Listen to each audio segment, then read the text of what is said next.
और आपके अंदर साहस कूद कूद कर भरा है। एक बार जोर से बोलिए, भारत माता की, भारत माता की, रानी अवंतीबाई की। सर्वप्रथम वीरांगना महारानी अवंतीबाई लोधी जी एवं सर्व समाज में जन्मे सभी संत महापुरुषों, राजा महाराजाओं, वीर वीरांगनाओं, देवी देवताओं एवं सभी के चरणों में कोटि कोटि नमन। एवं मंच पे विराजमान समस्त अतिथियों,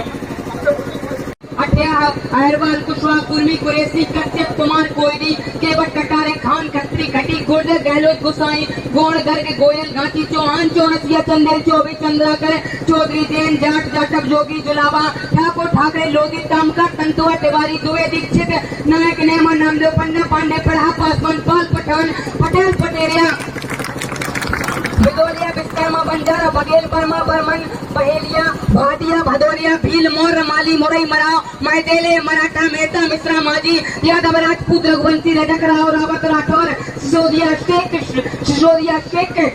सैयद, शर्मा, हादिया, हजारी एवं सभी जाति, सभी वर्गों, सभी धर्मों के लोगों का मैं बाल कवि अनुज कुशवाहा, राष्ट्रवादी कवि आप सभी का हृदय से वंदन अभिनंदन करता हूँ।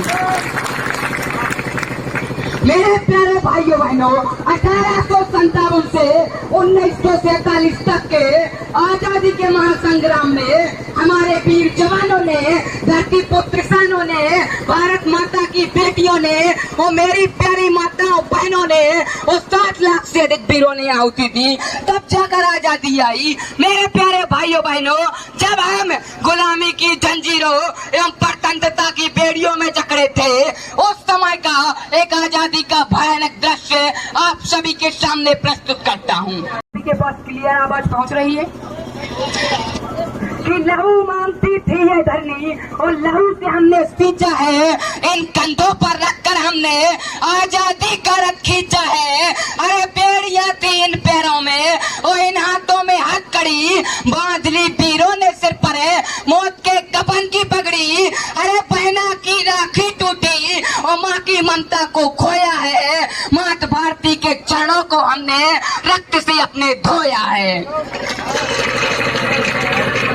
कि गले में फांसी का फंदा और जख्म बहुते गहरे, गले में फांसी का फंदा और जख्म बहुते गहरे, गली गली और चौराहों में अंग्रेजी शासन के ते पहरे। अरे वतन परस्ती की चिंगारी अंगारे बनकर दाग रही थी, आजादी को पाने के खातिर सोने की चिड़िया झांक रही थी। तब कफन ओढ़कर वीरों ने फांसी के फंदे को स्वीकारा था, तब जाकर भारत भूमि पर आजादी का परचम लहराया था। आप सभी लोग तालियों से आशीर्वाद देते जाएं। मेरे प्यारे भाइयों बहनों, कौन थी महारानी रानी अवंतीबाई लोधी जी? अपनी स्वरचित पंक्तियों के माध्यम से बतलाता हूँ कि सुनो सुनाता हूँ मैं अद्भुत गाथा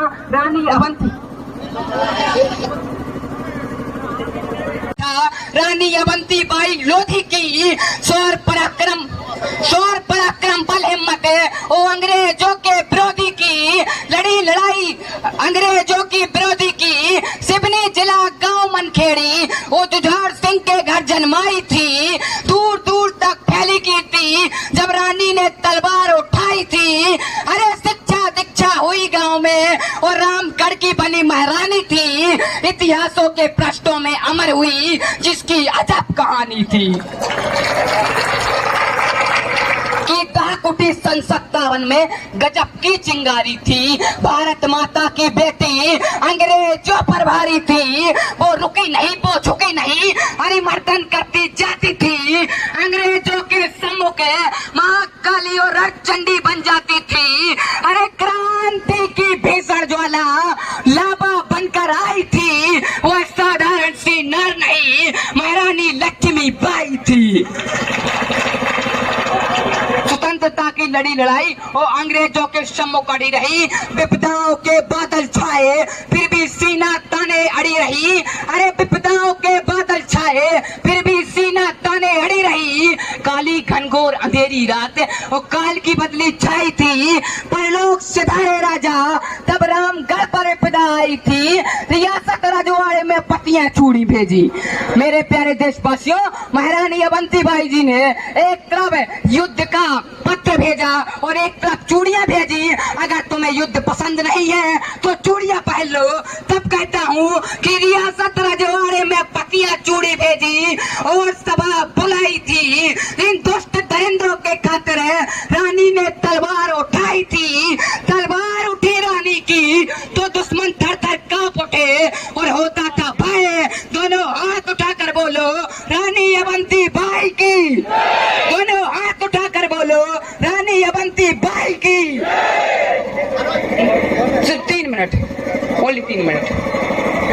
मेरे प्यारे भाइयों बहनों, मैं बाल कवि अनुज कुशवाहा, सभी यह बात ध्यान से सुन लेना, मैं बाल कवि अनुज कुशवाहा सभी जाति, सभी वर्णों, सभी धर्मों के लोगों से हाथ जोड़कर निवेदन करता हूँ कि महापुरुष, महानायक, क्रांतिवीर, वीरांगनाओं, देवी देवताओं को जातियों के बंधन में ना बांधे, क्योंकि महापुरुष, महानायक के जो कार्य थे वो संपूर्ण मानव जाति के कल्याण के लिए और सामाजिक समरसता और समन्वय के लिए कार्य किए। चाहे महारानी अवंतीबाई लोधी जी हो, चाहे महारानी लक्ष्मीबाई हो, चाहे माता सावित्रीबाई फुले हो, चाहे माता फातिमा शेख हो, चाहे संविधान के रचयिता डॉक्टर भीमराव अंबेडकर जी हो, जिन्होंने व्यक्ति विशेष के लिए नहीं संपूर्ण मानव जाति के कल्याण के लिए किया। जिस प्रकार यह कार्यक्रम परमादरणीय सम्माननीय राव ब्रजेंद्र शाब्दी एवं परमादरणीय सम्माननीय दिग्पाल सिंह दिग्गी दादाजी एवं उनकी समस्त टीम ने यह कार्यक्रम आयोजित किया, और यह सिर्फ पथरिया की धरती तक सीमित नहीं रहना चाहिए। यह मध्य प्रदेश के सभी जिलों, चाहे वह अनूपपुर, आगरा, अलीराजपुर, अशोकनगर, इंदौर, उज्जैन, उमरिया, कटनी, खंडवा, खरगोन, गुना, ग्वालियर, छतरपुर, छिंदवाड़ा, जबलपुर, झाबुआ, टीकमगढ़, सतना, दतिया, दमोह, देवास, धार, नरसिंहपुर, नीमच, पन्ना, बड़वानी, बालाघाट, बुरहानपुर, भिंड, भोपाल, मंडला, मंदसौर, मुरैना, डिंडोई, रतलाम, रीवा, राजगढ़, विदिशा, सागर, सिवनी, सीधी, शहडोल, शिवपुर, शिवपुरी, सांडापुर, सिंगरौली, हरदा, होशंगाबाद, बैतूल, निमाड़ी, चाचौड़ा, नागदा, मैयर, दमोह एवं सभी मध्य प्रदेश के सभी राज्यों में बड़ी धूमधाम से यह जयंती मनानी चाहिए। बहुत बहुत धन्यवाद। और अंतिम पंक्ति से विदा लेता हूँ कि उदासी का पत्थर है, आंसुओं से कभी नम नहीं होता, और शेरों को पिंजरों में कैद कर लेने से खौफ कभी कम नहीं होता। अरे हो बुलंदे हौसले तो मंजिल पैरों में चलकर आएगी। हार वही मानते हैं जिनकी बाजुओं में दम नहीं होता। महारानी अवंतीबाई की, महारानी अवंतीबाई की। इतना कहकर मैं अपनी वाणी को विराम देता।